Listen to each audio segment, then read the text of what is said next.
สวัสดีครับสมาชิกท่านผู้ชมทุกท่านสำหรับคลิปนี้ผมจะมาคำนวณสูตรหลักร้อยบนและสูตรแต้มรวม3ตำบลในคลิปเดียวให้ชมกันนะครับแต่ก่อนจะมารับชมเรามาดูคำเตือนกันก่อนนะครับคำเตือนคลิปวิดีโอนี้จะทำขึ้นเพื่อความบันเทิงและสนับสนุนฉลากกินแบ่งรัฐบาลเท่านั้น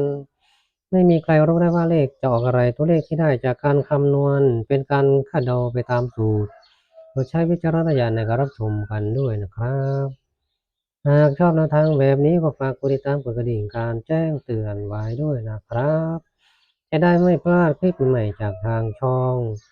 สูตรหวยไทย56โชคดีครับต่อไปเรามาเริ่มคำนวณกันดูนะครับ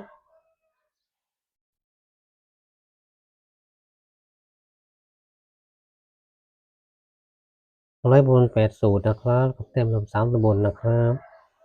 มาดูที่มาของตัวเลขกันนะครับมันมาตัวรองอีกแล้วนะครับมาตัวรองเกือบทั้งหมดเลยทีเดียวทั้งหลักร้อยและแต่รวม3ตำบลจับตัวไหนก็มาตัวรองทั้งหมดนี้น่าจะมาตัวเด่นได้แล้วเด้ร้อยบนเนาะร้อยบนงวดที่แล้วก็มาตัวรองมา3เนาะ309เนาะ3มาตัวรองนะครับมี5023 4นั่นเองนะครับผมก็จะ534มาตัวรองนะครับก็เอาไปถูกตัวอยู่เอารองด้วยไงกันหลุดก็จะเข้าอยู่ก็จะได้ตัวรองก็เข้าอยู่นะครับจับเข้าแต่10หน่วยไม่เข้าก็เลยไม่ได้ตัว10หน่วยไม่สามัคคีกันนั่นเอง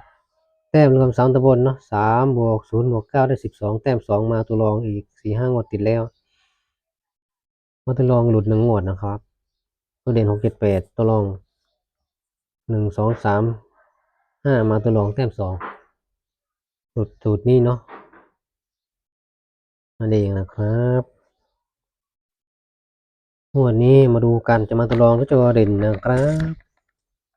สูตรที่เดินมาในงวดที่แล้วหลักร้อยสูตรที่เดินมาในงวดที่แล้วมาเดินมา8สูตรนะครับสูตรเดิมและสูตรพักงานสูตรเก่ามาใช้ด้วยกันด้วยนะได้นะ V V1 V2 V3 V4เนาะจ้ะงวดที่แล้ว B เนาะอ๋อนี่สูตร B นะสูตร B แม่สูตร B นะครับตอนนี้ก็เอาลุแล้วแหละแต่ว่ามันเดินต่อมันยังเดินต่อดีก็เลยสูตรที่2นี่เนาะเดินต่อดีก็เลยเอามันมาใช้งานเหมือนเดิมที่2ที่3ที่4ที่แล้วมา333มาทั้ง3สูตร309 B2 ก็จะได้3 4 5 6 7 8 0 1 3 6 7 8 0 1สูตร B3 ก็จะเป็น9012 3467 9012 3467สูตร B4 4678 902 4578 902เข้ามาในงวดที่แล้วนี่เองเลข3หลักร้อยแล้วก็สูตร C มา2สูตร C2 กับ C4 เนาะนี่คือแม่สูตร C เนาะ C2 C4 ยืน8ตัวถ้ายืน8ตัว C2 ก็จะเป็น0 1 3 4 5 6 8นะครับ0 1 3 4 5 6 8 C4 9 0 1 2 3 4 6 C4 เนาะ9 0 1 2 3 4 6งวดที่แล้วมา3 600นั่นเองนี่9 0 1 2 4 6แล้วก็เป็นสูตรดีอีก3สูตรนะครับนี่คือแม่สูตรดี1พักงานนะครับหลุดมันไม่สวยเราพักงานดูทั้ง2งวดจะเดินต่อไหมพักงานก่อนงวดD2 D3 D4ยังไม่หลุดนะครับที่เอา333มา309มา103เนาะนั่นเองนะครับงวดนี้ยังยืน7ตัวยังไม่หลุดเนาะยังไม่ได้ปรับเพราะมันยังยืน7ตัวถ้าทับ8ตัวแล้วยังหลุดเราจะขีดอย่างนี้เนาะถ้ายืน8ตัวแล้วไม่หลุดจะไม่ขีดเนาะจะปรับมันเอง8012 346 8012 346 7ตัวยังไม่เคยหลุดเนาะตี3 4 6 7 8 9 0 1 4 6 7 8 9 0 1สูตร DC 5 6 7 8 9 1 2 4 5 7 8 9 1 2 4นั่นเองคือสูตรแม่สูตรที่ คือไม่สูตรที่ยังไม่หลุดนะที่เข้ามาในงวดที่แล้วเนาะมาวัดใจเขามาตัวรองตลอดเขามาตัวรองเขาไม่มาตัวเด่นก็มาตัวรองมา2อย่างนี่แหละถ้าไม่เข้าเด่นก็เข้ารองแค่นั้นเองนะครับเมื่อเทียบชนแล้วเด่นสุดจะเป็น8สูตรเนาะในสูตร4กับ6นั่นเองนะครับ4 6เนาะลองดูเนาะ4 6 4 6 4 6 4 6 4 6 4 6 4 6นั่นเองนะ8สูตรแล้วก็เอาตัวรองไว้ด้วยเนาะ01มาได้ก็จะเอาหลักร้อยก็จะเอา4601นั่นเองนะครับเป็นแล้วก็จะเป็น4601นะครับงวดนี้หลักร้อยบน4ตัวเอาไปคัด3ตัวบนนะครับไปจับ3ตัวบน01ก็จะเป็น7ตัวนั่นเอง101ก็คือมันหลุด1สูตรนั่นเองถ้าหลุด1สูตรก็จะเป็นมาตัวรองนั่นเองนะครับ4601อันเองหาหลักหน่วย10หน่วยใส่อันนี้100อันนี้10อันนี้หน่วยนะครับแถวนี้นั่นเองใครชอบตัวไหนก็เอาเป็นนำไปพิจารณาก่อนได้นะครับมาตัวรองบ่อยนะครับช่วงนี้แต้ม3ตะบนด้วยตัว3ตะบน B4 B1 หยุดพักงานเนาะนี่คือสูตร B แม่สูตรเลย2สูตร B4 ยังไม่มีตำหนิเนาะเข้าตลอดเลยอันนี้พักงานไปหมดพ่องวดที่หลุดเนาะมาแต้ม2เลย3บวก0บวก9ได้12แต้ม2งวดนี้ได้2 3 6 7 8 9 0 1 2 3 6 7 8 9 0 1แล้วก็ C1 C ก็เหลืออยู่สูตรเดียวนะครับแม่สูตร C 2 3 4โลแล้วเนาะนี่คือแต้มสูตร C1 สูตรหน้ากระดาษทีนี้เหลือสูตรเดียวยังไม่หลุดนะครับสูตร2 3 4 5 6 8 9 2 3 4 6 8 9แล้วก็ดี1 2 3 4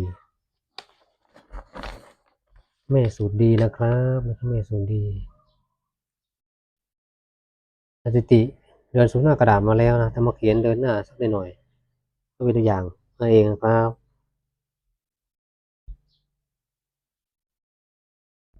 12นะครับ3บวก0บวก9 12 2 2 2 2แต้ม2นั่นเองเนาะดี1ก็จะเป็น901 2 4 6 7 901 2 4 5 6 7ดี2 6 7 8 9 0 1 2 3 6 9 0 1 2 3ดี3 1 2 3 4 6 7 8 9 1 2 3 4 6 7 8 9ดี4 3 4 5 6 8 9 0 1 3 4 6 8 9 0 1นี่คือที่มาของตัวเลขนะครับสูตรและผลจากการคำนวณให้ชมทุกงวดเนาะวิธีการคำนวณจะสอนคำนวณในสูตรพิเศษบนและล่างนะครับ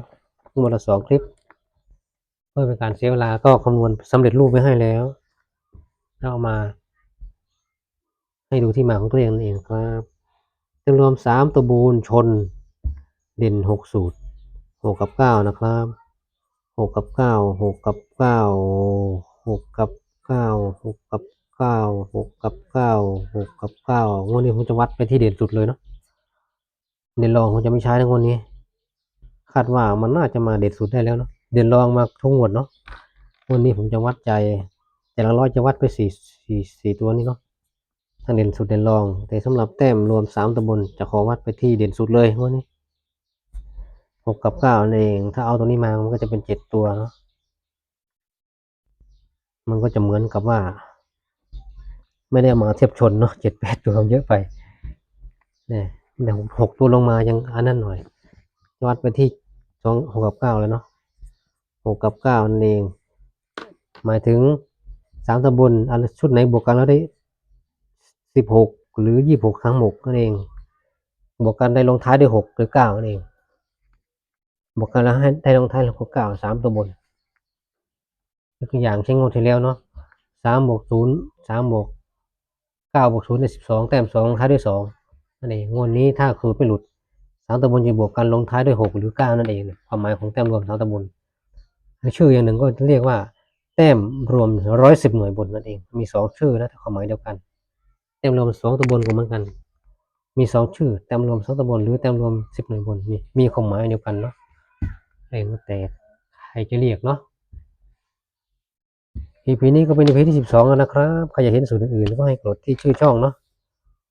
มี EP 12แล้วด้วยนี่ใครไม่ทันคลิปไหนเห็นคลิปนี้เป็นคลิปแรกก็ให้กดที่ชื่อช่องเนาะสูตรหวยไทย56นะครับแล้วกดคำว่าวิดีโอ1ครั้งก็จะเห็นคลิปทั้งหมดไม่ตกข่าวนั่นเองนะครับชอบสูตรไหนก็เลือกใช้สูตรนั้นได้ตามใจชอบเลยนะครับสูตร100บนและแต่ลงสัตว์บนก็คำนวณได้ตามนี้นะครับ100บนเด่นสุด4 6 0 1นะครับแต้มรวม3ตำบลเด่น0กับ9นะครับนั่นเองผมจะวัดตัวนี้เลยมาไม่มาผมก็ไม่รู้นะเดี๋ยวขอวัดไปที่เด่นสุดเลยสำหรับคลิปนี้ก็ไว้เพียงแค่นี้ก่อนนะครับขอให้สมาชิกท่านผู้ชมทุกท่านจงโชคดีครับ